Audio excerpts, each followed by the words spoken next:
simply have to connect the positive terminal of the cell with any one of the terminals of the bulb.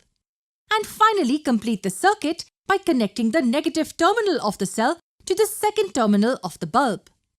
The bulb then glows. The word circuit is very important here. In this context, it will be electric circuit. In simple words, it is the path along which an electric current can flow. You can see here that a closed loop is formed. All the terminals of the electric cell and the bulb are occupied. So here the electric current is flowing along a closed path. We say that electric circuit is complete. But how exactly does electricity flow through the circuit? Well, it is difficult to explain how exactly it flows. However, I will try to give you an intuitive explanation of this phenomenon. You will learn more details in your higher grades. Basically, it's said that electricity or electric current is a flow of electrons in one direction. What really happens is that the negative terminal of the cell repels the electrons in the copper wire near it. So the electrons in a copper wire drift away from the terminal. But in the process, they repel their neighboring electrons. Or in other words, they transfer some of the energy to their neighboring electrons. So the neighboring electrons are also pushed away. They in turn further transfer the energy to their neighboring electrons. The process continues and the energy flows throughout the circuit. This flow of electrical energy is nothing but electric current. So these are the two ways to define electric current. This one is more accurate of the two. In reality, electrons don't really travel from the negative terminal all the way to the positive terminal. The electrons merely drift slightly from their rest position and transfer the energy to their neighbors. This is because the wire is a solid object and the density of atoms per unit volume is very high. Hence, there is no space available for electrons to travel all the way through. So it is this electrical energy that travels through the circuit. But how does the energy flow through the bulb? The electrons in the copper wire transfer this energy to the electrons in metal rod connected to one of the terminals. This energy then flows through the rod, through the filament and out from the second terminal. So in this way, the energy is transferred through the bulb. But when the energy flows between the two ends of filament, it heats the filament up, which in turn glows and gives off light.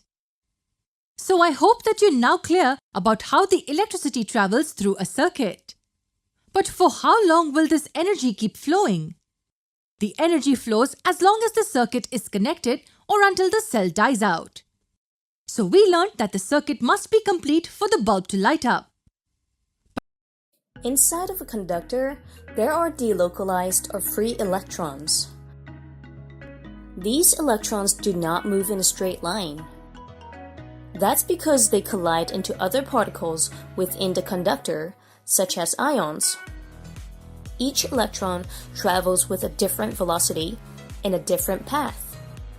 When there is no potential difference between the two ends of the conductor, the random motion of the electrons will cancel out each other, giving an overall velocity or net velocity of 0. But if we now apply a potential difference across the conductor, there will be an overall average velocity in one direction. This average velocity of the electrons is known as the drift velocity. To derive the expression for drift velocity, let's consider just one section of the conductor. Taking an electron at some position here. This electron travels with a velocity v. In time t, it travels a distance d. By definition, speed or velocity is distance divided by time. Rearranging this, distance is velocity multiplied by time. In this section of the conductor, there is more than one electron. So we have to consider this as a three-dimensional problem by considering the whole volume. The volume of the cylindrical section is the cross-sectional area A multiplied by the distance d.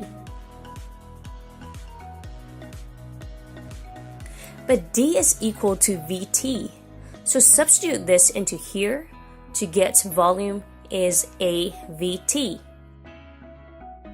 Depending on what substance the conductor is made of, the number of electrons per unit volume will be different.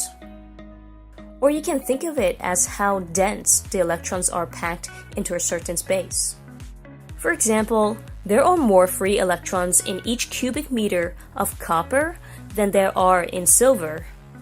So if we let N be the number of electrons per unit volume, the total number of electrons in this section is the volume multiplied by N.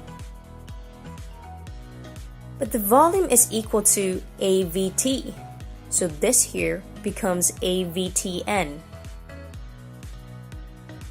The charge on one single electron is 1.6 times 10 to the minus 19 coulombs. We can simply represent this by the symbol E.